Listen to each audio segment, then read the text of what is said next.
हमारा देश नेपाल कृषि प्रधान देश है और यहाँ के अधिक से अधिक 80% से अधिक किसान कृषि खेती पर ही आधारित है और उसी पर उसका जीविका चलता है।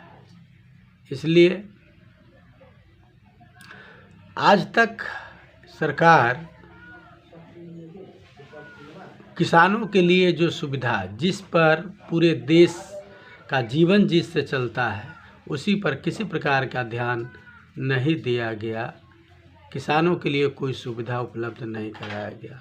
सारा देश का बजट न जाने किस किस विभाग, सेना, पुलिस आदि को भर्ती करने में लगा दिया गया। हर चौक चौराहे पर सेना पुलिस बैठाया गया, परंतु जिस कृषि को मजबूत करने से हमारा देश विकसित बनता, अर्थतंत्र मजबूत होता, उस पर कोई ध्यान नहीं।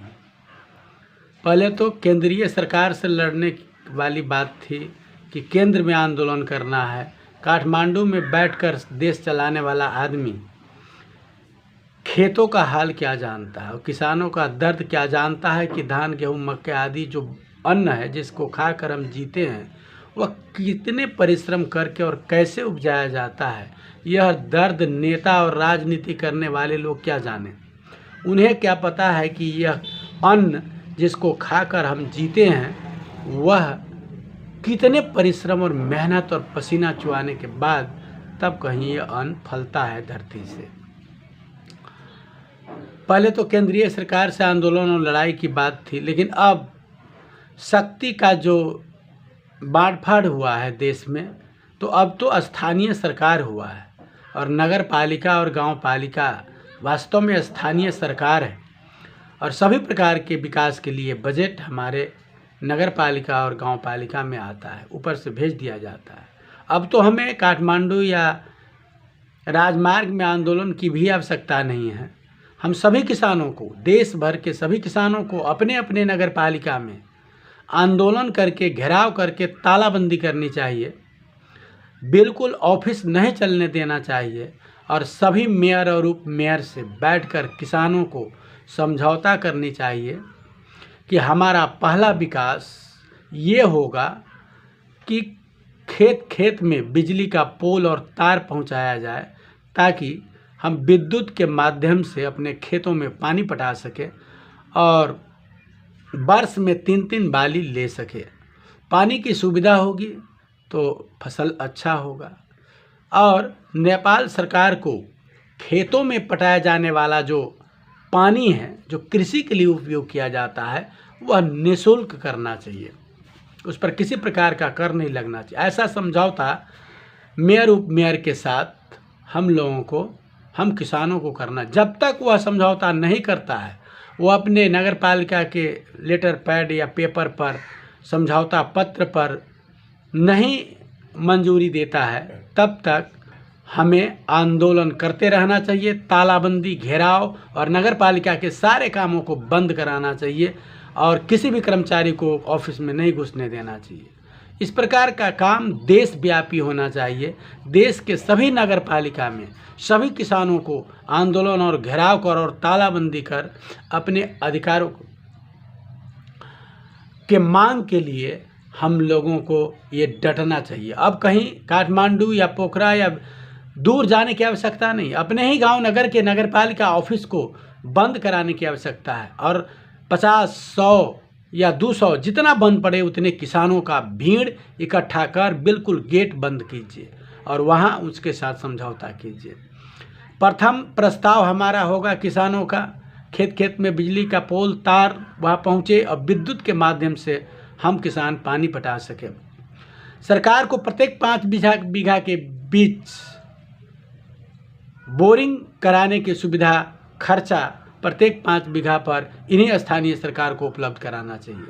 इसके बाद प्रति वर्ष बीघा भर का जमीन किसी के पास यदि है तो उसे कम से कम 2 बोरे DAP और 2 बोरा यूरिया सरकारी अनुदान दिए जाना चाहिए। यदि हमारा देश का किसान अर्थतंत्र को हम यदि मजबूत कर देश को विकास की दिशा में ले जाना चाहते हैं तो यह अनुदान स्वरूप इतना देना चाहिए। और बड़े बड़े उद्योगपति जो आज भारत सरकार से ये रासायनिक मल डीएपी यूरिया आदि किसी उद्योगपति के वो क्या कहते हैं कि अनुमति पत्र लेकर के अपने नाम से मंगा करके और उससे दूना रेट में जो किसानों को देता है, किसान मर रहा है। ऐसी बात नहीं। नेपाल का कोई भी किसान यदि माथा पर, साइकिल पर या पैदल या किसी भी उपाय से भारत से यदि खाद लाता है तो उससे बम और बंदूक नहीं बनाएगा, वो अपने खेतों में छींट कर फसल उगाएगा। इसीलिए वह जो मल खाद है, कोई भी आदमी किसान यदि भारत से लाता है उस पर कोई नेपाल का पुलिस, सेना या प्रहरी रोक टोक नहीं करेगा। यदि करता है तो हमारे देश का नेता ही गद्दार है। हमारे देश का जो प्रतिनिधित्व करने वाला व्यक्ति है, देश चलाने वाला, ये महागद्दार और निर्लज्ज है, जो किसान खेत में खाद छींटेगा, फसल उगाएगा, कोई बम और बंदूक नहीं बनाएगा और फिर उसी के लिए वह पुलिस मारता है, पीटता है, खाद का बोरा छींट कर फाड़ करके छींट देता है और किसानों को दुख देता है। और जो यह कृषि सामग्री संस्थान है हमारे देश का, ये क्या आंकड़ा नहीं रखता है कि हमारे देश के किसानों को कितना डीएपी और यूरिया चाहिए? और इस साल इतना हाहाकार मचा है खाद के लिए, किसान बेचैन कहाँ कहाँ क्या क्या उपाय करता और ब्लैक मेल से अधिक रेट में उपलब्ध कराता है। ये सब समस्या राजनीति करने वाले और एयर कंडीशन घर में बैठ करके ऐसो आराम करने वाले नेता ये किसानों का दर्द क्या जानता है? इसे तो सिंहासन पर बैठ करके और आराम से सुरा सुंदरी का सेवन करने में लगा है। ये किसानी करना और खेती करना ये क्या जानता है? इसीलिए हम तमाम किसान को अपनी आंदोलन खुद करना चाहिए। खुद 10-20 किसानों को कन्विंस करके 150 किसानों को लेकर नगर पालिका तक पहुंचना चाहिए। विचार कीजिए, यही किसान कांग्रेस पार्टी का आंदोलन हो तो झंडा लेकर नारा लगाता है, कम्युनिस्ट पार्टी का आंदोलन हो तो यही किसान नारा लगाता है, माओवादी या मधेसी दल किसी भी पार्टी के आंदोलन में यही मरने के लिए और नारा बुलंद करने के लिए पहुंचता है। लेकिन दुर्भाग्य है कि किसान अपने आंदोलन खुद नहीं कर सका। कोई भी किसान, आज देखिए भारत में किसान बृहद आंदोलन किया है और भारतीय सरकार को मजबूर किया है और अपना मांग पूरा करवाया है। अभी भी किसान का मांग वहाँ जारी है और आंदोलन जारी है। हमारे देश का मेन मेरुदंड, मेन शक्ति वह सर्वोपरि किसान है। हम उसी पर जीते। हमारा देश उद्योगपति नहीं है, उद्योगशील देश नहीं है। हमारा देश आज तक लूटने, खसोटने और ऐशो आराम और बिल्डिंग बनाने और अपनी समृद्धि, व्यक्तिगत समृद्धि छूने के चक्कर में सारे नेता लगा है। क्या इस बात पर हम ध्यान नहीं देते कि भारत में सैकड़ों वर्ष तक अंग्रेज शासन किया और जब अंग्रेज भागा तो भारत एक ऐसा देश है जो आज सुइया से हवाई जहाज तक बनाने का कारखाना भारत में है, रेल का कारखाना, दुनिया के सारा सामान बनाने का कारखाना भारत स्वयं अपने देश में बनाता है। क्या हमारे देश नेपाल में एक सुइया बनाने का कारखाना है, डीएपी यूरिया बनाने का कारखाना है? और हमारे देश में मोटरसाइकिल बनाने का कारखाना है? नहीं है। आज मोटरसाइकिल हम खरीदते हैं नेपाली प्लेट का, तो जो 1 लाख रुपया में गाड़ी मिलता है भारत में, उसका दाम नेपाली प्लेट का 2 लाख रुपया। ऐसा अन्याय क्यों? ऐसा जनता को लूटने वाली बात क्यों? आज मोटरसाइकिल अब विलासिता जीवन का प्रतीक नहीं है, अब शौक का चीज़ गाड़ी नहीं, अति आवश्यक चीज़ है। सभी लोगों को गाड़ी की आवश्यकता है, क्योंकि आधुनिक युग में कम समय में पहुंचकर आदमी को जल्दी से अपने कामों को करना, इसीलिए मोटरसाइकिल अति आवश्यक चीज़ है। वह विलासितापूर्ण वस्तु नहीं है, वो शौक का चीज़ नहीं है। शौक के चीज़ों पर भले भंसार दूना लगता हो, लेकिन अति आवश्यक चीज़ पर भंसार बिल्कुल नहीं लगनी चाहिए। किसान जो ट्रैक्टर निकाल कर उससे खेती करता है, उस ट्रैक्टर का बिल्कुल निःशुल्क होना चाहिए। उस पर किसी प्रकार का राजस्व, कर, सालिंदा ट्रैक्टर पर नहीं लगनी चाहिए। मोटरसाइकिल पर ठीक है कर लिया जाए, मगर